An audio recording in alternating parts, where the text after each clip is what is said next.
আসসালামু আলাইকুম। আজকে আমরা শিখব ল্যাঙ্গুয়েজ কাকে বলে কিংবা ভাষা কাকে বলে। এই পৃথিবীতে যতগুলো দেশ আছে প্রত্যেকটা দেশেই যে জনসংখ্যা বসবাস করে প্রত্যেকেই বিভিন্ন ভাষায় কথা বলে। আমরা একটা ভাষায় কথা বলি, সে ভাষার নাম হলো বাংলা। ইংল্যান্ডে যারা কথা বলে তারা বলে ইংরেজিতে, এবং ভারতে অনেকগুলো ভাষা আছে, তার মধ্যে সবচেয়ে বেশি ব্যবহৃত ভাষা হলো হিন্দি।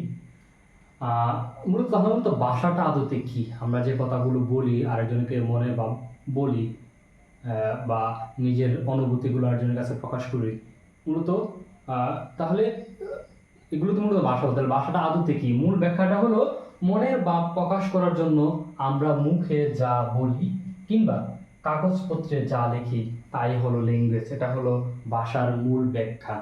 আমার মনের ভাব আমার বন্ধু কিংবা আমার আত্মীয় স্বজনের সামনে যখন আমার মনের ভাবটা প্রকাশ করব, তখন যেই শব্দগুলো বা যে ধ্বনি সমষ্টিগুলো উচ্চারণ করব সেগুলো যদি অর্থবোধক হয় সেটা কি হবে? ভাষা হিসেবে গণ্য হবে। যদি আমরা উদাহরণ দিই, যেমন উই লিভ ইন বাংলাদেশ, আমরা বাংলাদেশে বসবাস করি। এই একটা লাইন বললাম, এই লাইন বলার কারণে কেউ যদি আমাকে প্রশ্ন করে যে তুমি কোথায় থাকো বা তুমি কোন দেশে বসবাস করো, তখন আমরা এই উত্তরটা দিব।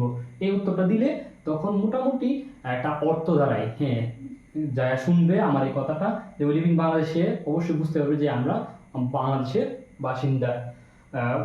ভাষা হওয়ার জন্য সবচেয়ে গুরুত্বপূর্ণ যেটা, সেটা হলো বাকযন্ত্রের দ্বারা উচ্চারিত অর্থবোধক ধ্বনি সমষ্টির সমন্বয়ে ভাষার সৃষ্টি। বাকযন্ত্র কোনগুলো? যেমন ফুসফুস, কণ্ঠনালী, জিহ্বা, ঠোঁট, তারপরে হলো আলজিহ্বা। এই সবগুলো সমন্বয়ে মূলত সবগুলো সমন্বয়কে বাকযন্ত্র বলে। আর এই বাকযন্ত্র দ্বারা উচ্চারিত কোনো ধ্বনি বা সাউন্ড, ধ্বনির প্রতিশব্দ হলো সাউন্ড, ইংরেজি প্রতিশব্দ। আর এই ধ্বনি সমষ্টি যদি অর্থবোধক হয়, অর্থ করে, যদি কোনো অর্থ দেখায়, যেমন আমি যদি ডগ বলি, আমি উচ্চারণ করলাম ডগ, এই ডগ বলতে কোনো একটা প্রাণীকে বোঝাবে, যদি এবং একটা অর্থ আছে, ডগ বলতে একটা প্রাণীকে বোঝাচ্ছে, সুতরাং এই ডগ দ্বারা একটা অর্থ হয়। তাহলে ধ্বনি সমষ্টি যদি কি হয়? অর্থবোধক হয়, তখন সেটা ভাষা হবে।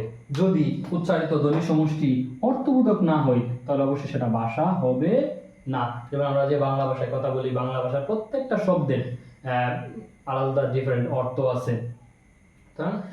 ভাষা হওয়ার জন্য যে সবচেয়ে গুরুত্বপূর্ণ সেটা কি হতে হবে? অর্থবোধক হইতে হবে। আর পৃথিবীতে প্রায় ৩,৫০০-এর উপরে ভাষা আছে। ৩,৫০০-এর উপরও ভাষা আছে। এর মধ্যে আমাদের বাংলা ভাষা মাতৃভাষাভাষীর দিক দিয়ে, যেমন আমরা বাঙালিরা মাতৃভাষা হিসেবে ব্যবহার করি, এরকম পৃথিবীতে বাংলা ভাষা হলো ৬ষ্ঠ অবস্থানে আছে মাতৃভাষার দিক দিয়ে, এবং ব্যবহারকারীর দিক দিয়ে বাংলাদেশ হলো বাংলা ভাষাটা ৭ম অবস্থানে আছে ব্যবহারকারী।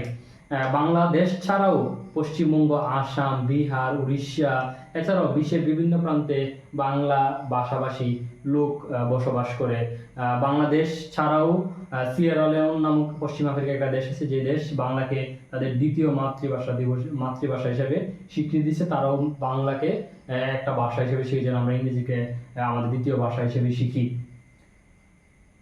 ভাষা হিসেবে ল্যাঙ্গুয়েজ বা কিংবা ভাষা সম্পর্কে মূল ব্যাখ্যাটাও এতটুকুই। কি হতে হবে? যে ধ্বনি সমষ্টি সেগুলো অর্থবোধক হইতে হবে এবং সেটা মনের ভাব প্রকাশ করতে হবে। যদি হয় তখন সেটা কি হবে? ভাষা হিসেবে গণ্য হবে।